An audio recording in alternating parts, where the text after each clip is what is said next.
কার কার খেতে খেতে ভুঁড়ি বেড়ে গেছে? স্যার ওই লেবুর ভুঁড়ি খেতে খেতে বেড়ে গেছে।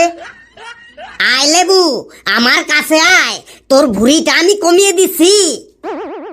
স্যার অনেক কষ্ট করে ভুঁড়িটো বাগাইছি, আর ভুঁড়িটো কমাইতে হবে নাই বড়ে। আবার মুখে মুখে কথা বলছিস, চুপচাপ বস। এই শোন, তোদের সঙ্গে আজ আমি রিলেশনশিপ নিয়ে আলোচনা করব। স্যার কি শিপ বললেন? আরে রিলেশনশিপ মানে সম্পর্ক নিয়ে আলোচনা করব। স্যার সেটা আবার কেমন? সেটা কেমন, এই ধর আমাদের পরিবারের সব মানুষের সাথে আমাদের সম্পর্ক কি, তারপর আমাদের আত্মীয় স্বজনের মধ্যে আমাদের কিভাবে সম্পর্ক হয়, এই সব বিষয়কেই এক কথায় রিলেশনশিপ বলে। ওকে স্যার, বুঝতে পেরে গেছি। আমি জানি তো তোরা সবাই বুঝতে পেরে যাবি, কারণ তোরা তো এক একটা সব জানতার দল। পেশি তুই দাঁড়া, তুই বল মা কাকে বলে? স্যার বাবার বউকে মা বলে। আমি তোর কাছে এক কথাই উত্তর চাইনি, আমি বর্ণনামূলক উত্তর চেয়েছি। মায়ের সম্পর্কে বর্ণনা দিয়ে বলতে হবে মা কাকে বলে।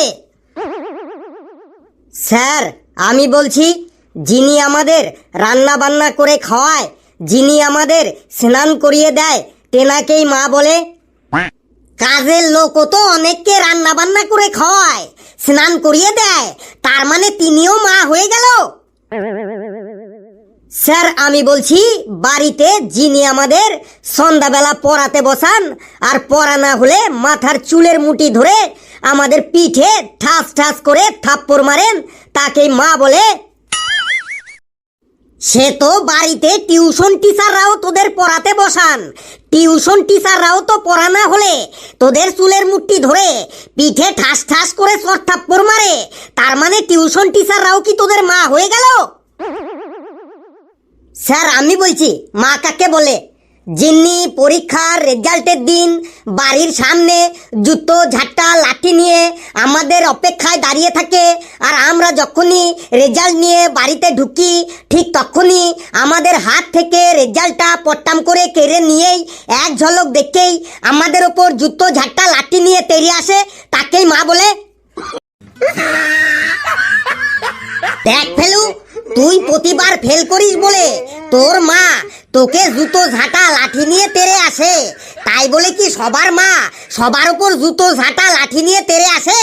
তুই সবাইকে নিজের সাথে তুলনা করছিস কেন? তোর অ্যান্সারটাও ভুল। স্যার আমি বলছি, আমার বাবার শ্বশুরের মেয়েটাকেই মা বলে বটে। কি বললি? তোর বাবার শ্বশুরের মেয়েকেই মা বলে? তোর বাবার শ্বশুরের তো 10-12টা মেয়েও থাকতে পারে, তার মানে সবাই তোর মা? কি বল, সবাই তোর মা? স্যার আমি বলছি, মা কাকে বলে বল?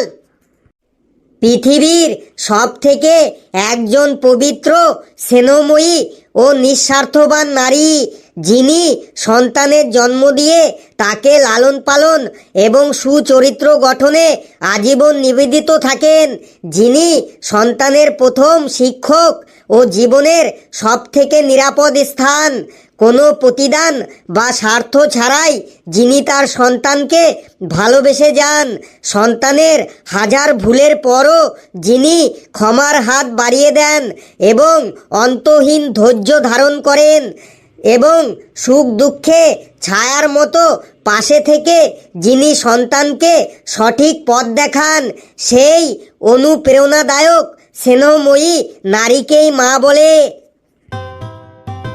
সাব্বাস হাবলু, সাব্বাস, মাকে কি সুন্দরভাবে ব্যাখ্যা করলি, এক্সেলেন্ট হাবলু, তুই বসে পড়। নে এবার কে বলবি বল, মাসি কাকে বলে?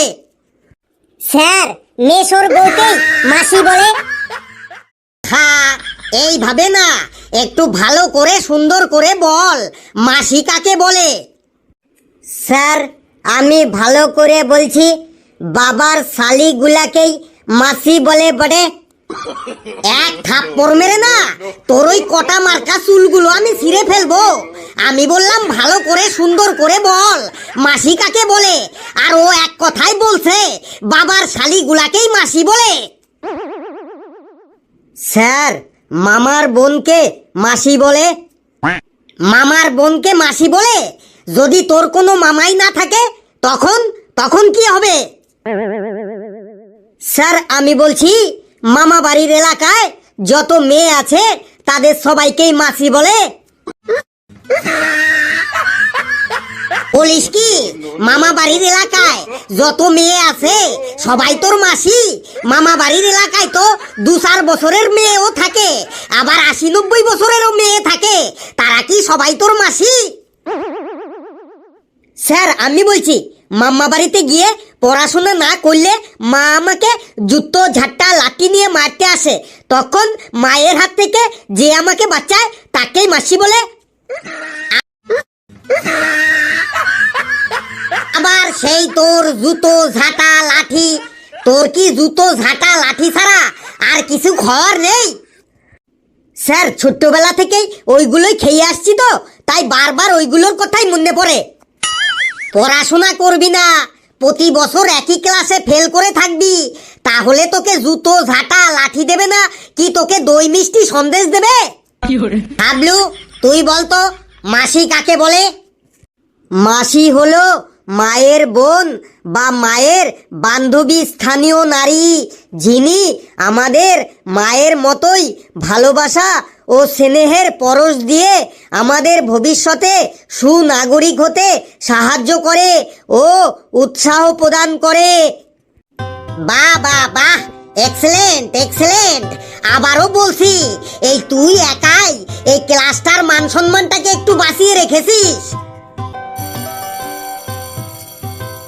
এই ঘন্টা পড়ে গেল, আমি এবার যাই, তোরা সবাই বসে পড়বি।